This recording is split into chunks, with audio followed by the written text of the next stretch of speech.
सालों पहले सोनापुर गांव में एक भयानक हवेली थी, जिसके बारे में तरह तरह की अफवाहें फैली थी। हर किसी का मानना था कि उस हवेली में कोई चुड़ैल का साया है। काफी बार गांव वालों को वहां पर चुड़ैल के होने का एहसास भी हुआ था। एक बार गांव के लोग गांव के चौराहे पर बैठकर सभी हवेली के बारे में बात कर रहे थे। अरे भैया, हवेली में भूत का साया है। मैंने खुद पेड़ों से फूलों को उड़ते हुए खुद हवेली में जाते हुए देखा है। अरे नहीं कर लो भैया, वहाँ भूत का नहीं, वहाँ पर चुड़ैल का साया है। मैंने 2 पायलों की आवाज सुनी है। अरे सुनील चचा, भूत चुड़ैल नहीं, वहाँ तो राक्षस है, राक्षस। मैंने देखा, मेरी गाय का दूध अपने आप निकलकर बर्तन में चला गया भैया, और फिर बर्तन हवेली में। हाँ, बात तो सही है। मैंने भी हंसने की बहुत सी आवाजें सुनी हैं। जमींदार साहब, आपको हवेली और गांव के बीच में मजबूत दीवार बना देनी चाहिए। कम से कम ये भूत हमारे बच्चों को तो नुकसान नहीं पहुंचाएंगे। न जाने हवेली में भूत है कि चुड़ैल, लेकिन एक बार जब मेरे पति लकड़ियां काट रहे थे तो उनकी कुल्हाड़ी नीचे गिर गई। अचानक कुल्हाड़ी न जाने कैसे उड़ते हुए वापस उनके हाथ में आ गई। मेरी तो डर के मारे जान ही निकल गई थी। हाँ बिटिया, सच कहती हो, वहाँ कोई है जिसने हमारी सहायता की। मेरी पोती तालाब में डूब गई थी। अचानक तेज हवा चली और मेरी बेटी तालाब से उड़ती हुई बाहर आ गई। देखो भाइयों, मेरा बेटा अमेरिका से वापस आ रहा है। कुछ दिनों के बाद वो वापस चला जाएगा। उसे इन सब घटनाओं के बारे में खबर नहीं होनी चाहिए। उसके जाने के बाद मैं ये दीवार पक्की करवा दूंगा। एक किसान का बेटा भीखू खाद लेने शहर जा रहा था। रास्ता हवेली के सामने से ही गुजरता। जब वह हवेली के आगे से डरता हुआ पहुंचा तो उसने देखा एक सुंदर सी लड़की उसके सामने आकर खड़ी हो गई। तुम कौन हो और यहाँ क्या कर रही हो? तुम्हें नहीं पता ये हवेली भूतिया है? यहाँ रहना खतरे से खाली नहीं। मेरा नाम किरण है, मैं तो यहीं रहती हूँ। हम यहाँ आते जाते हैं। भूत तो नहीं देखा हमने कभी। अच्छा, पर ये तो भूतिया हवेली है और लोग कहते हैं यहाँ भयंकर चुड़ैलें रहती हैं। ये सब सुनकर भीखू मन ही मन डरने लगा।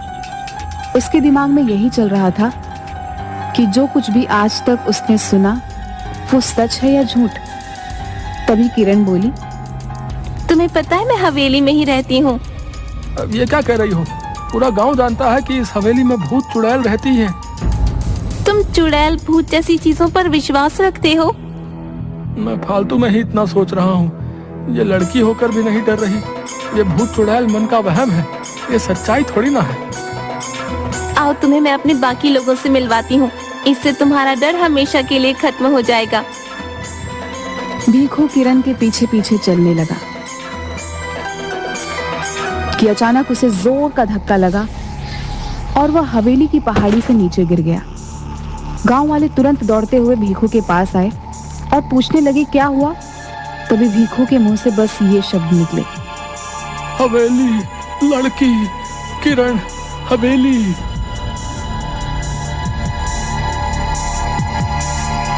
अब तो गांव में डर का भयानक माहौल बन गया था। सबको विश्वास हो गया था कि हवेली में किसी किरण नाम की चुड़ैल का साया है, जिसने भीखू को।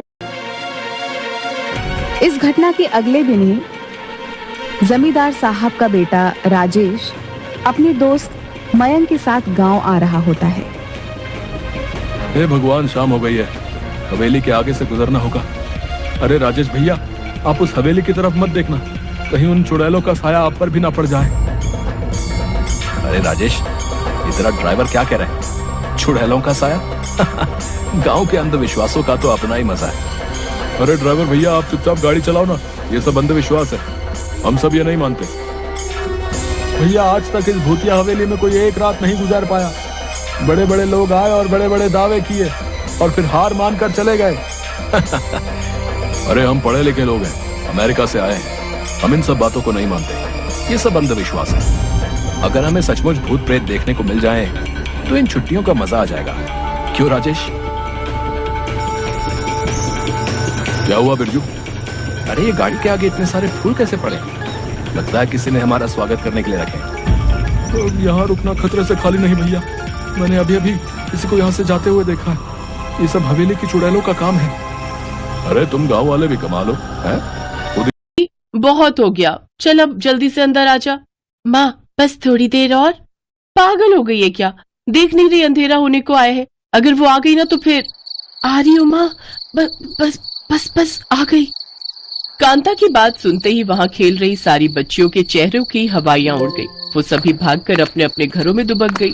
गुड्डी भी अपनी माँ के बुलाने पर फौरन घर आ गई और फिर चल अब तू खाना लगा, मैं जरा नाग देवता के मंदिर में दिया जलाकर आती हूँ। इतना कहकर कांता से बाहर निकल गई। थोड़ी देर बाद कांता गांव के एकदम कोने में बने एक पुराने से मंदिर में पहुंची, जहां नाग देवता की एक बड़ी सी मूर्ति थी, जिसके सामने कांता ने पहले तो दिया जलाया और फिर हाथ जोड़कर बोली, हे नाग देवता, सालों से आप हमारे गांव की रक्षा करते आ रहे हैं, आगे भी हमारी बच्चियों की सुरक्षा करना नाग देवता। इसके बाद कांता जैसे ही अपने घर जाने को हुई, तभी पास के जंगल से बेहद डरावनी आवाजें आने लगी। रात का वक्त था, इसीलिए वो आवाज गूंज रही थी और बहुत ही भयानक लग रही थी। एक ही पल में कांता का गला सूख गया और नाग देवता के सामने हाथ जोड़कर उसने फौरन अपने घर का रास्ता पकड़ लिया और फिर उसके घर पहुंचते ही, माँ आप रोज रात को नाग देवता के सामने दिया क्यों जलाती हो? आखिर हम सहेलियां अंधेरा होने के बाद बाहर क्यों नहीं खेल सकती? आखिर कौन है वो जिसका नाम लेकर आप हमें डराती रहती हो? गुड्डी आज नहीं, फिर कभी समझाऊंगी। नहीं माँ, आज मुझे सब कुछ जानना है, वरना मैं खाना नहीं खाऊंगी। अगर ऐसी बात है तो सुन फिर। सालों पहले की बात है, हमारे ही गांव में एक लड़की रहती थी, कमला नाम था उसका। वो दिखने में ज्यादा सुंदर नहीं थी, पर वो सुंदर दिखना चाहती थी और लाख कोशिशों के बाद भी जब ये ना हो सका तो वो सुंदर बनने के लिए काला जादू टोने टोटके करने लगी। और फिर एक दिन उसने इसी चक्कर में गांव की एक मासूम बच्ची की बलि देकर उसका खून पी लिया। गांव वालों को जब ये बात पता चली तो उन्होंने उसे गांव से निकाल दिया। उसे घने जंगल में एक पेड़ से बांधकर वापस चले आए। पूरे 4 दिनों तक कमला वहां भूखी प्यासी बंधी रही। उसके चीखने की आवाजें आती रही। फिर क्या हुआ माँ? फिर जब कमला की आवाज आनी बंद हो गई तो गांव वालों ने जंगल जाकर देखा, कमला मर चुकी थी। लेकिन ऐसा सच में नहीं हुआ था। सुंदर बनने की अधूरी ख्वाहिश ने कमला को एक खूनी चुड़ैल बना दिया था। वो इस गांव को छोड़कर कहीं नहीं गई। वो हर रात गांव में आती है और तुम्हारी जैसी बच्चियों को अपने साथ ले जाती है। वो अब तक कई बच्चियों को ले चुकी है।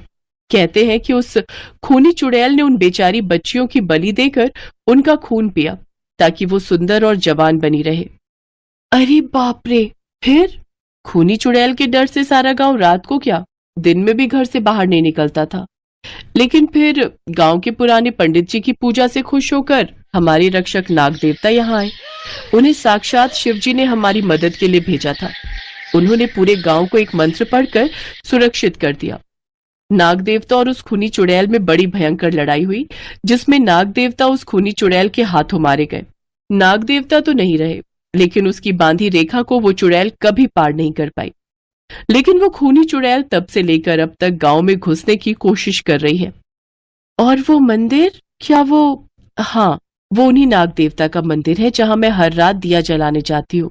गुड्डी को उसकी माँ की बातों पर यकीन नहीं हो रहा था, लेकिन फिर अगली सुबह, गुड्डी गुड्डी कहाँ है तू?